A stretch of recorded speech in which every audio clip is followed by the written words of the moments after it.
Sam Kalen vanuit Zandvoort. De vrije trainingen, de eerste 2 vrije trainingen zitten erop. Wat is je indruk van bijvoorbeeld Max Verstappen? Ja, cool, calm en collected toch wel op die eerste dag. Eerste training precies gedaan wat de mensen hier toch van hem verwachten. De snelste tijd rijden, al is het maar voor de vorm. Maar hij zat er gewoon goed bij. In de tweede training ook. Daar was Lando Norris dan wel een fractie sneller. Maar in de tweede training waren het vooral de race runs die gedaan werden. Zeg maar de simulaties van de wedstrijden. Waarbij het meer gaat over meerdere ronden achter elkaar een constant tempo rijden. Daarna deed hij snelste tijd niet zo ter zake. Maar zat hij er ook goed bij. Wel tweede net achter Norris. Maar buiten een heel kort uitstapje naar de grindbak, een prima dag voor Verstappen. Ja, want dat zagen wij in de herhalingen nog een keer terug. Dat zag er ingewikkelder uit dan dat het de werkelijkheid was? Ja, goed. Het is een foutje natuurlijk. Een heel klein foutje, daar maakt hij er niet zo heel veel van. Dus het valt ons al meteen op als het wel gebeurt. Maar was niet de enige. Het overkwam ook Sainz en Alonso in dat stadiongedeelte. Maar ja, zolang je uit de bandenstapel blijft, dan is het te overzien. Tuurlijk moet die auto dan gecheckt worden. Maar echt de grote gevolgen zal dat momentje niet hebben. Nee. Ja. Waar moet de concurrentie nog vandaan komen voor Verstappen dit weekend? Ja, dat is een hele goede vraag. Want die stelde ik mezelf ook eerder vandaag. Want die liet het toch wel afweten op een aantal plekken. Lewis Hamilton zat er dan wel goed bij namens Mercedes. En Alonso ook wel bij momenten. Maar eigenlijk, ja, die concurrentie, dan kijk je dus naar McLaren, maar ook naar Aston Martin, naar Mercedes en naar Ferrari. Als je ze even langs gaat, dan is het zo dat Ferrari eigenlijk vrij weinig in de melk te brokkelen had. Maar nogmaals, het is een vrijdag, dus het zegt niet alles. Maar dat team eigenlijk niet gezien vandaag aan de bovenkant. Wat betreft McLaren, die zaten er wel goed bij. Daar lijkt dan ook misschien wel de grootste concurrentie vandaan te komen met Lando Norris. Met die snelste tijd. Al was Piastri daar toch wel tegenvallend met die crash die zichzelf aandeed in de tweede vrije training. Aston Martin niet goed. Een lek ook bij Lance Stroll in de eerste training. Dus dat was allemaal niet top.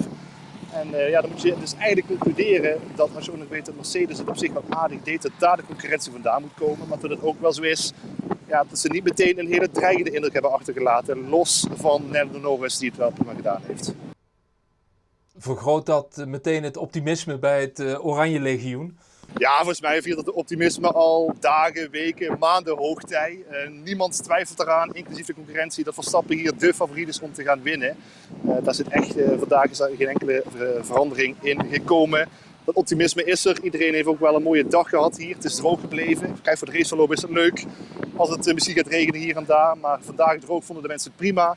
Die fans hebben een prima dag gehad, die mensen die ik gesproken heb. En dat heeft ook mee te maken dat Verstappen eigenlijk totaal in controle lijkt hier in Zandvoort.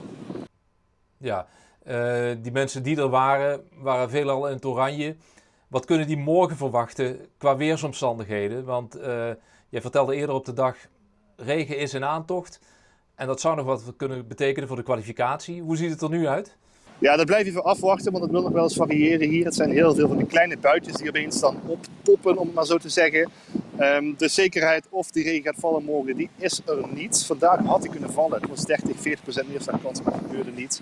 Kan morgen wel. We hebben wel gezien dat als er iets gebeurt in de kwalificatie, en dat zou bijvoorbeeld getriggerd kunnen worden door die regen, een crash, dat het dan ook meteen een rode vlag is. Dat was zo dus in de Formule 1 trainingen, maar ook bij de Formule 3, of de Formule 2 moet ik zeggen, dat was vandaag al de kwalificatie. 3 rode vlaggen in de slotfase. En als het dan gebeurt in een kort tijdsbestek, kun je je tijd niet meer verbeteren. En dat gebeurde bijvoorbeeld voor Richard Verschoor, toch de Nederlandse troef in die Formule 2. Dus wat dat betreft, ieder incident kan grote gevolgen hebben morgen die kwalificatie. Dat maakt het spannend. Het heeft ermee te maken dat Zandvoort natuurlijk een kleine, compacte baan is, zonder grote uitloopzones. Dus timing gaat echt wel een heel belangrijk ding zijn morgen, los van of die regen gaat vallen. En die kwalificatie is hoe dan ook cruciaal, omdat het, zoals bekend, moeilijk is om in te halen, hè? Dat circuit. Ja, klopt. Ja, dat zegt iedereen. Eigenlijk de zaterdag is heel cruciaal. Het inhalen is gewoon lastig op een krappe baan met 1 echt inhaalpunt. Dat is dat rechte stuk bij start-finish. Daar kan het natuurlijk wel met DRS, maar voor de rest is dat heel lastig. Dus die kwalificatie wordt behoorlijk cruciaal. Dat is duidelijk. Ja, als jij nu in de glazen bol zou moeten kijken, waar zou je dan voor inzetten?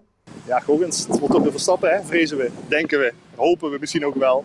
Ja, voor wat betreft die pole position kan dat in principe, zou dat alleen maar Red Bull moeten zijn. Al is het wel zo, kort rondje, Dan zijn de verschillen wel kleiner. Hè? Op Spa, dat is een ronde die 1,5 keer zo lang is als de Zandvoort. Ja, daar worden de verschillen iets groter. Hier is ieder foutje wel meteen ook wel een behoorlijke impact op je rondetijd. Want het zijn rondjes van 1:10 ongeveer.